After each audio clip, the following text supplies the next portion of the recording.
Hello, everybody. Welcome to another episode of Stories from Real Working Caregivers. We got a fantastic guest today, Jackee de Lagarde. And thank you, Jackee, for being here with us. Of course. Thank you for having me. Ah, Welcome, Jackie. Welcome. Thanks. we're so excited for Jackee to share her caregiver journey, but also to share about a new podcast that she is the host and producer of. And we can't wait to hear more about that. It's going to be a valuable resource for working caregivers. We're going to get started. I'll start with the first one, Selma, if you don't mind. And that's a very easy one because I heard your story already on your caregiver on your podcast. But let's briefly tell us about your caregiver journey. Yeah. So, my first foray into parental caregiving was in a supporting caregiver role with my dad, who passed in 2012. I was working in San Francisco, building my career at Levi Strauss and Company. And during that time, I had to move back to New York around 2010 to help my mom care for my dad, who was battling myelofibrosis, which is a rare blood cancer where the scar tissue builds up in the bone marrow and disrupts blood cell production. Mm, So because of that, he dealt with a lot of fatigue, anemia. He had an enlarged spleen, and a lot of people aren't familiar with that disease, and it's really closely related to, some of the bone marrow disorders out there. So while that role was challenging, it was in no way at the level of engagement and sacrifice that I'm dealing with right now.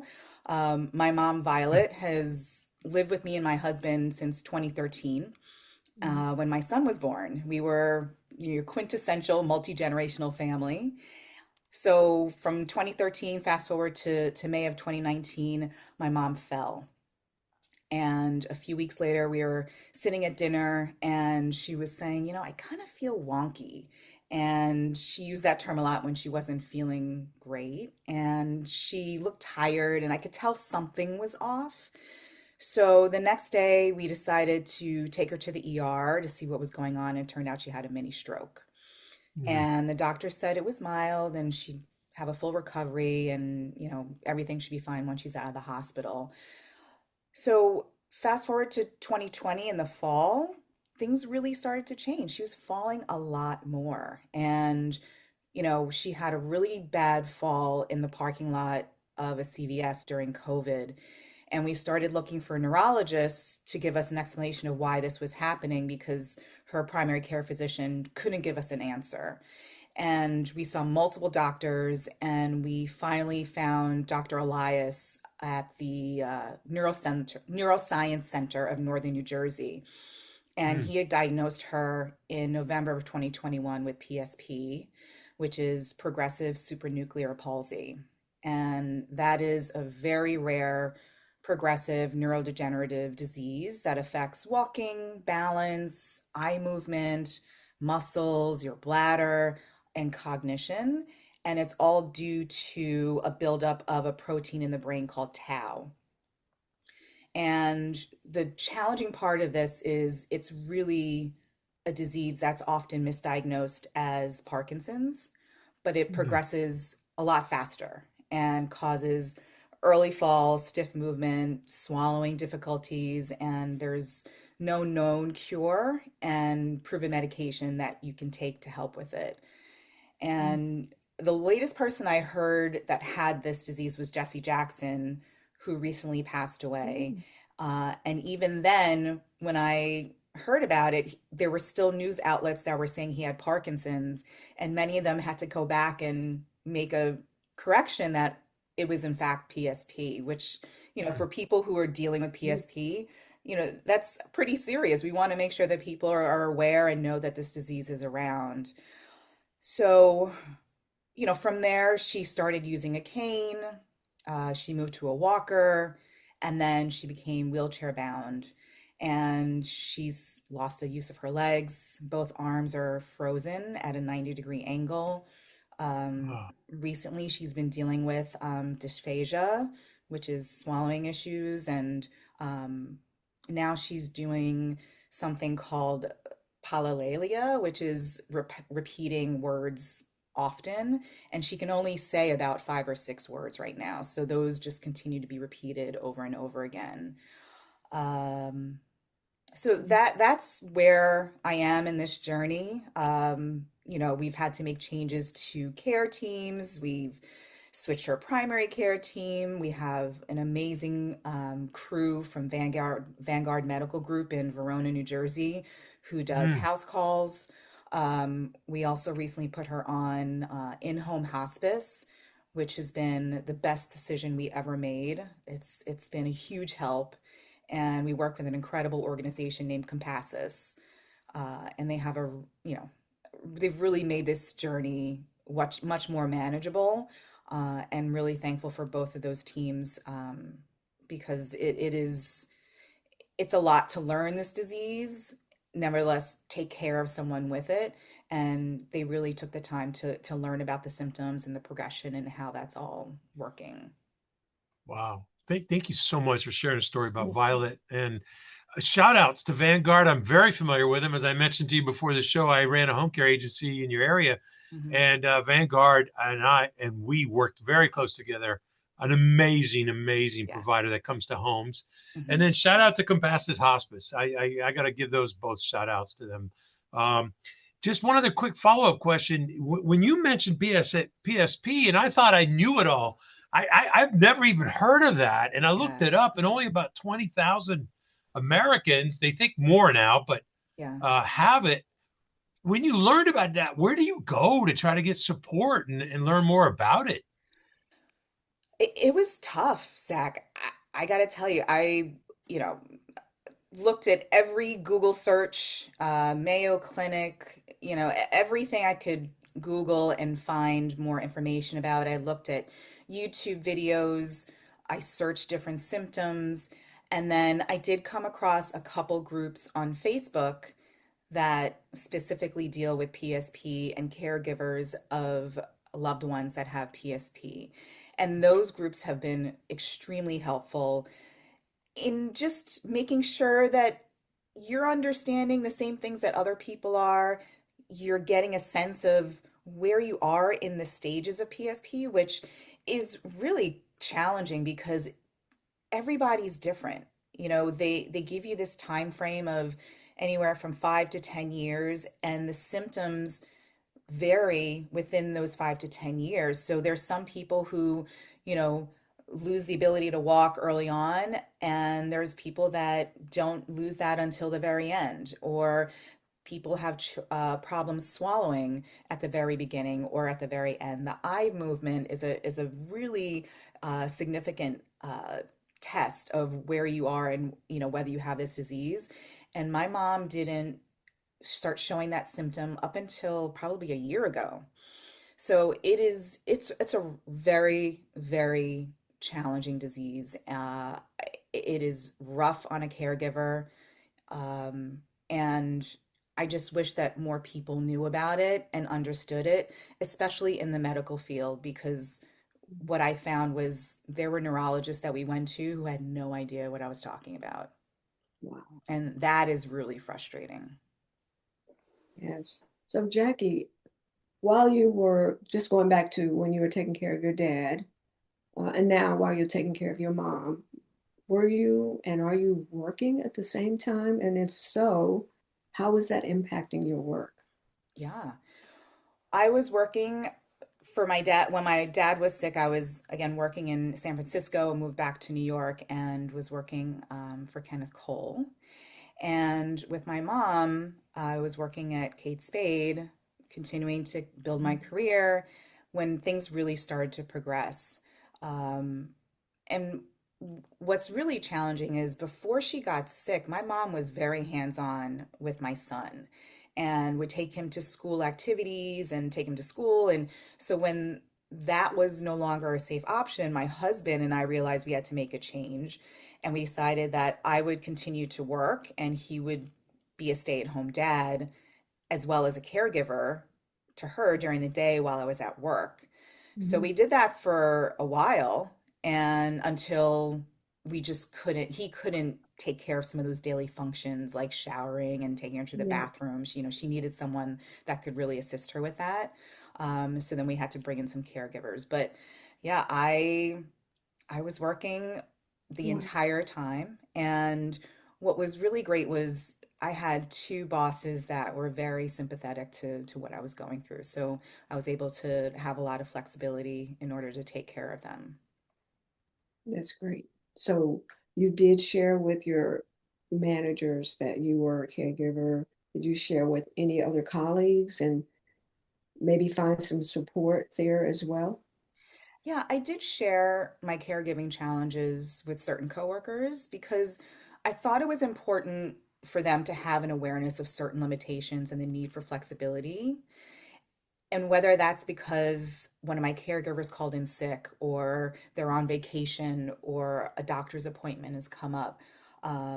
As I mentioned, both of my bosses, both at Kenneth Cole and at Kate Spade, were very sympathetic and allowed that time and that flexibility to tend to my parents. Now, on the flip side of that, I look back and I think that maybe that knowledge prohibited me from certain opportunities based on Mm. assumptions around my availability, whether that's to take on, new responsibilities or to go on a business trip. And so hindsight, I've been thinking about this a lot recently. Maybe I could have been less transparent with everything happening at home, but at this point, who knows if it would have made a difference or not. But I do feel like there were some opportunities I definitely were I was looked over because of Mm. the responsibilities I had at home, and just assumptions like maybe she doesn't, need to go on this trip, or maybe that's a little too much Oh, to give yeah, her as far as responsibility. She's dealing with enough at home. Ask me. Don't don't make that assumption. yes, Ask me, and yes, let me say no or give you another yeah. option. Yeah, I think you're making a great point there because a lot of times employers think they're actually helping to support our care journey by not giving us certain assignments that they themselves think, would be too overwhelming for us while Mhm. we're caregiving or whatever. I totally can relate to what you're saying. And Yeah. that it's like ask me, like you just said, ask me and let me make that decision. But they're trying to be empathetic, they're trying to be supportive, and sometimes they get, you get kind of shuffled in the mix. But Yeah. thank you for that. Thank you And for sharing. I'll add to that, going to work was my respite. Yeah. I Yeah. I love, when people were working from home, yes, it was great. But when we got back in the office 3 days a week, I loved it. I loved going Yes. into work. Now, Yeah. commuting on New Jersey Transit is one thing, but once I was there, it was really that respite. I had a chance to just disconnect from that world, Yeah. and it felt good.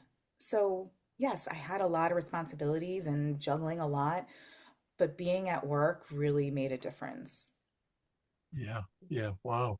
I don't know about you, partner Selma, but my HR hairs were going up in my arm when you were telling that story about how they might have been making decisions for you rather than asking you. I got to tell you Yeah. something. If anybody in HR is viewing this and watching this, please, please, please, please listen to what Jackee just said. It's more Yeah. important that we let the employees drive that conversation and let them make those decisions, not we. So not us. Thank you for saying that. That was Yeah. awesome. Um, Someone I've talked to quite a few caregivers, and what we have found, whether you already had caregiving spirit and skills in you already, we have found that caregiving changes. It impacts your life, it impacts your work. How would you say it has impacted your life and impacted your work? Well, I've definitely learned a lot about patience and Mm, advocacy and mm, understanding. Uh, Being tasked with so much responsibility has allowed me to figure out the right balance of emotion and tactics. mm, It's also taught me that I can't do everything myself and that I need to ask for help and to delegate. And delegation has been a competency that I've worked on as a skill set in my career. And I feel like this is the ultimate test of delegation. Uh, I've also become way more comfortable with ambiguity, uh, especially with this disease. As I mentioned earlier, it is the ultimate example of gray area. You have no idea which stage you're at and how long your loved one will endure this disease. And now, for me, not knowing how my mom feels and what she's thinking has really been the hardest part for us right now. Um, and then the other change for me was when I got caught up in a round of layoffs at my last company in May of 2025. And, it was devastating. I was there for 11 years. I really built a community there and built this half of my career there. But I realized shortly afterwards that this break in my career gave me more time to spend with my mom as her condition was worsening. And it was a blessing in disguise for me, this Mm, layoff. So I'm sure I'll look back on it and feel lucky that I had this time with her, and Mhm. that would override the challenge of not having a job and job hunting, which is just nuts in itself. Like a whole nother thing I got to deal yeah, with now. yeah. But speaking of job hunting and speaking of being laid off, or speaking of resigning because of caregiving, there are gaps in working caregivers' lives, whether it's on LinkedIn or on their resumes. And you touched on it, and you also touched on the skills that you've picked up, which people think those are so ambiguous themselves, right? Advocacy, understanding, delegation, patience. But you've given clear cut examples. What advice would you give somebody who's listening to this right now, who has a gap on LinkedIn profile or resume? What advice would you give them? What should they share, perhaps, if they should share? What I've learned in the last 10 months in this gap in my career is that even if you're job hunting, find a passion, find something that gives you purpose, whether that's a hobby, whether that's, doing temp work or volunteer work, and put that on your resume, put that on LinkedIn. I mean, I'm on the board for FIT, on the foundation board, and I've made a huge commitment to them over these last 10, 11 months and have Mm, really dialed in and supported that organization and given it my all. And from there, I've picked up a whole new set of skills. I'm able to network, and it's about turning these moments into wins.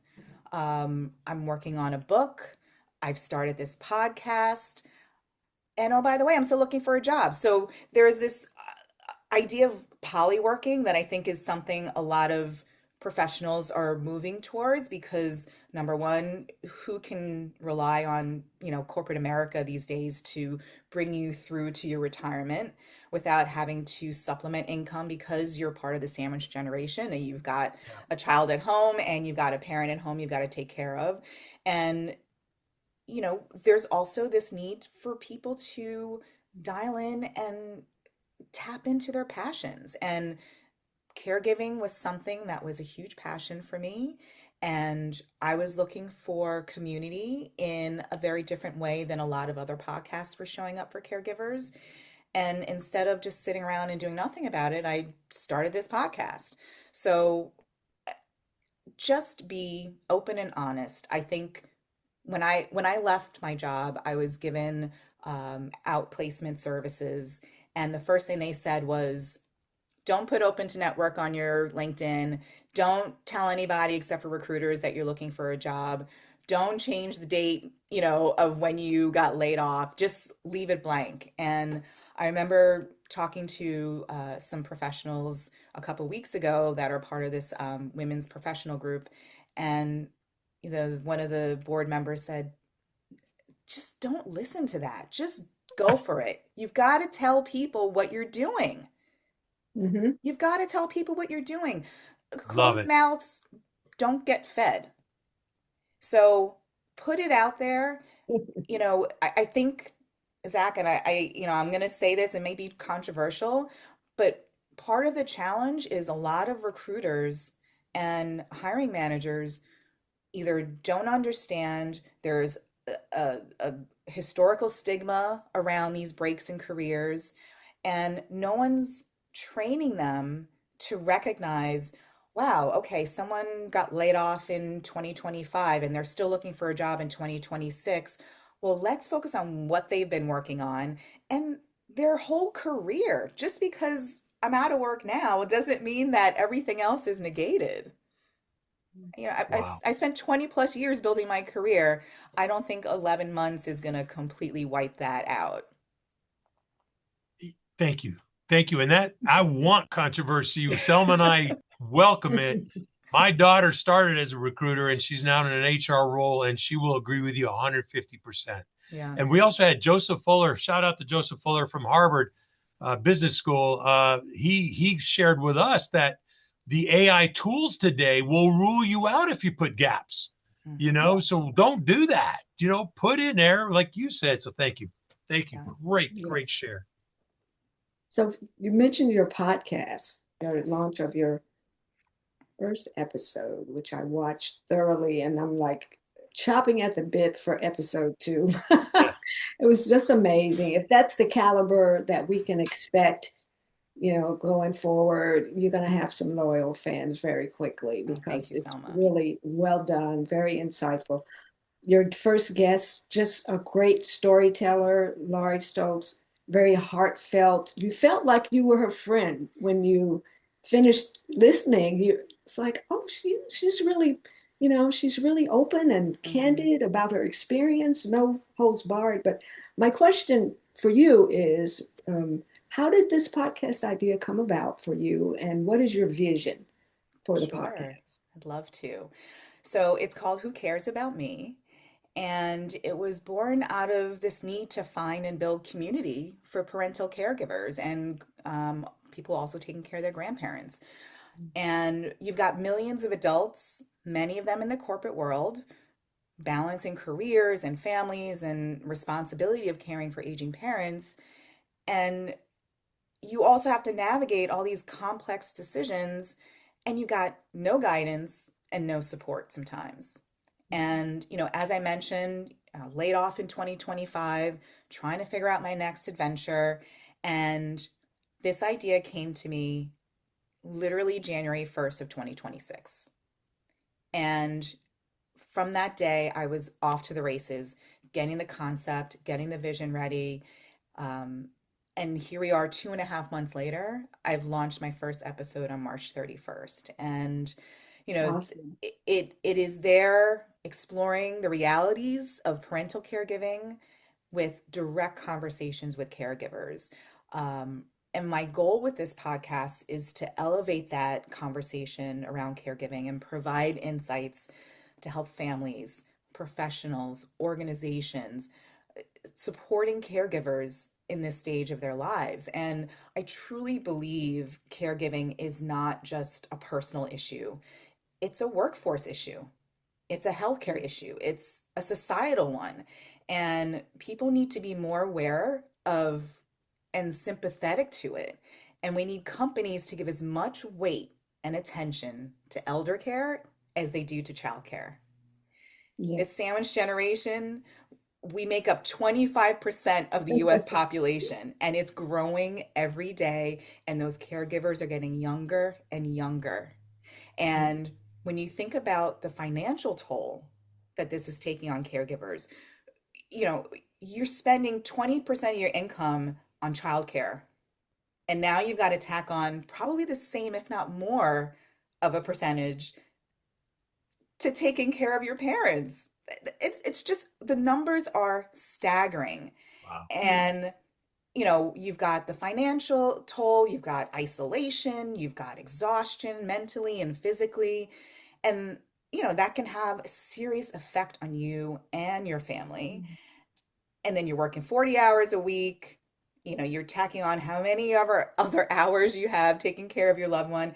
It's a lot. And I just want my listeners to know that they're not alone in this journey and it's okay to talk about it. And you never know who you're going to meet in the same situation that you can lean on and connect with. I've spoken with dozens of people over the last 12 weeks. Some of them I've known for years, for years, and just finding out today that they're Mhm. in the same situation. Yes. Yes. I think It's that it's mind blowing to me.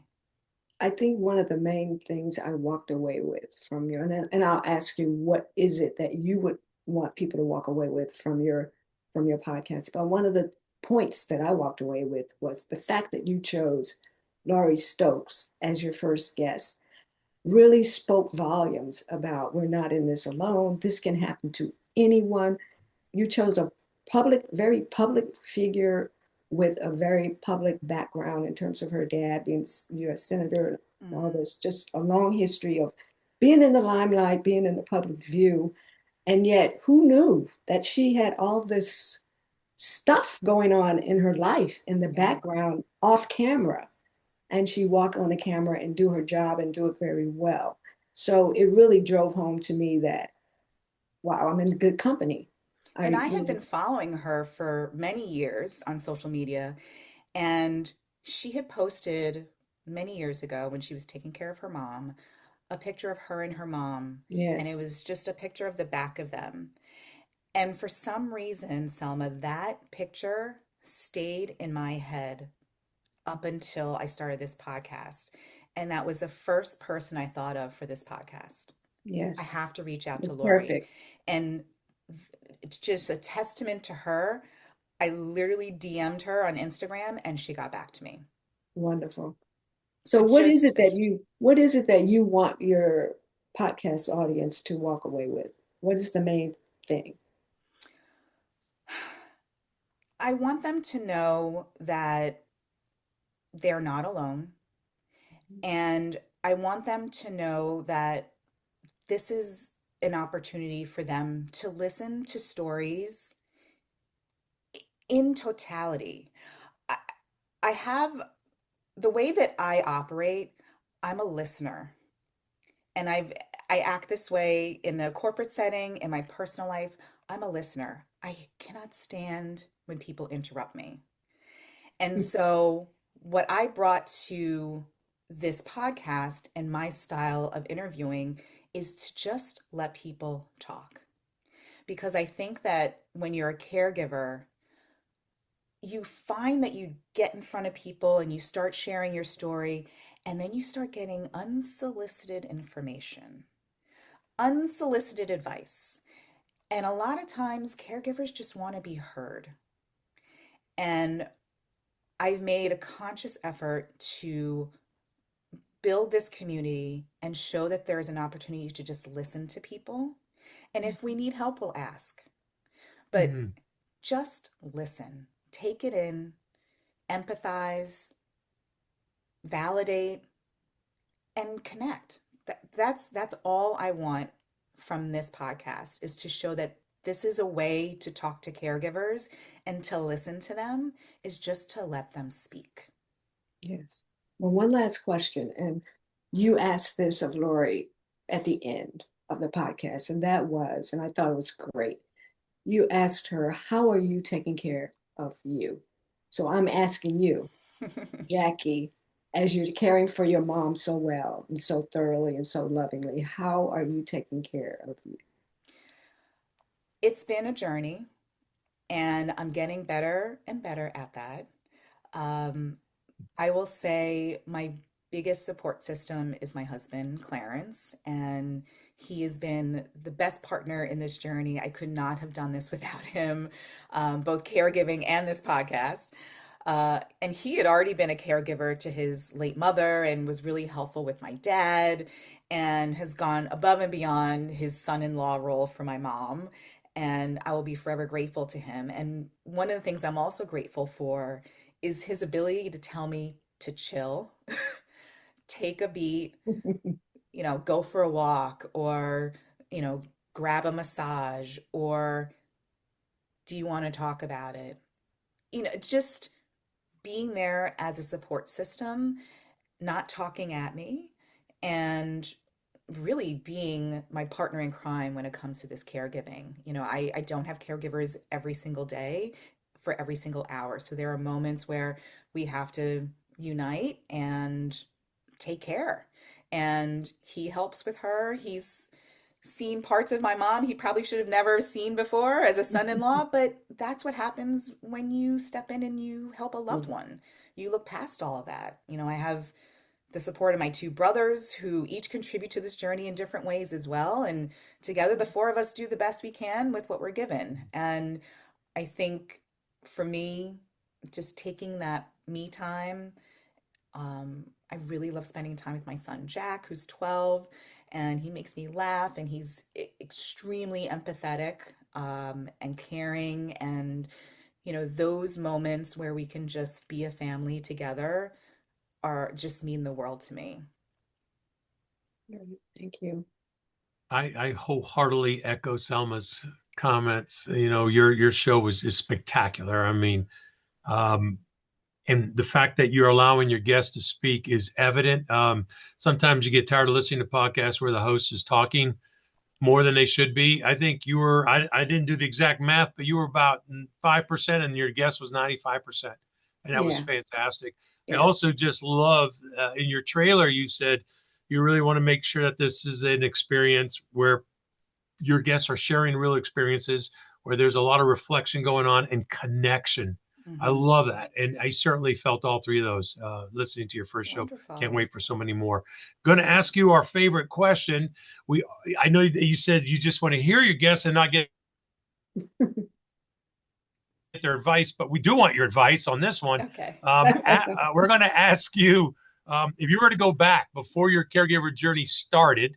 I know you said your mother fell and then your father had an illness. But before all that, what would you tell Jackee at that point in time before you even stepped on that beginning of that journey? What kind of advice would you give Jackee then that you know now? Oh my gosh. Just live life to the fullest, because I've been in pause mode for so many years. For 5 years, I've been in this role where I don't have the luxury of getting up and going. Everything has to be planned to a Mhm. T, and that's everything from vacations, dinners, date nights, Mhm. taking my son out for lunch, doing fun activities with him. It's you really you realize how much you miss that freedom. And when I look back, I really wish I had done a lot more, traveled a lot more, took advantage of different activities and experiences more. Um, but, I also wouldn't give up what we've already put together for her and the setup that we have for her. Um, and I will say one of the things that I wish I had done earlier in my career, in my caregiving journey, was getting the respite care and learning how to delegate, because Mhm. I was not listening to my body. And I tried to do and be this superhuman in the beginning and Yes. doing tasks I had no business doing. And my body, unfortunately, has suffered because of that. I have terrible back issues that I've Mm. been trying to slowly, fix and slow the progression of, but it's probably too late at this point. And, there's other things that I ignored: the exhaustion, the fatigue, the stress. Um, I wish I'd gotten in front of that earlier. So, anyone that's listening that's in the very beginnings of it, get the resources early, figure out what you can and can't do. Don't try and be Wonder Woman, Superman. You know, I was Yeah. picking up my mom I had no business doing that. And it really took a toll on my body.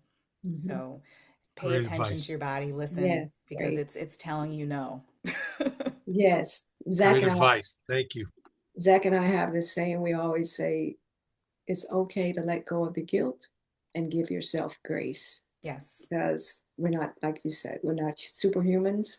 We can only do so much. We all have our limits. But one Hmm. last question for you, and that is, how can people get in touch with you? How can they learn more about what you're doing? How can they view the podcast? Yeah. I'll Uh, give so, them. y- yeah, sorry. So, you can find me personally on LinkedIn, Instagram, and Facebook, Jackie MD. And then the podcast, Who Cares About Me podcast, is on all those same social media channels and major podcast platforms like Spotify, Apple Podcast, Amazon Music, as well as YouTube. And then we also have a website, whocaresaboutmepodcast.com. Um, as you all mentioned, our first episode dropped March 31st. It's called When Caregiving Finds You with Laurie Stokes. And we launch every other week. So our next episode is dropping on April 14th, and it's called Setting Boundaries Without Guilt. And we're interviewing an amazing woman, Lynette Sheard, who works in the mental health space and is taking care of her aunt, which is a little bit of a shift from our concept, but still in this kind of elder care world. And her story is pretty incredible as well. Great, Wow. thank you. Thank you so Well, much. congratulations again, Jackie, and we wish you the best success. You're going to be a big success. I mean, it's much needed. And who would have thought you'd been podcasting just a few years ago, right? Or even when you got laid off, who would have thought you'd be here I getting your voice out mean, there to the world? Zach, Selma, not me.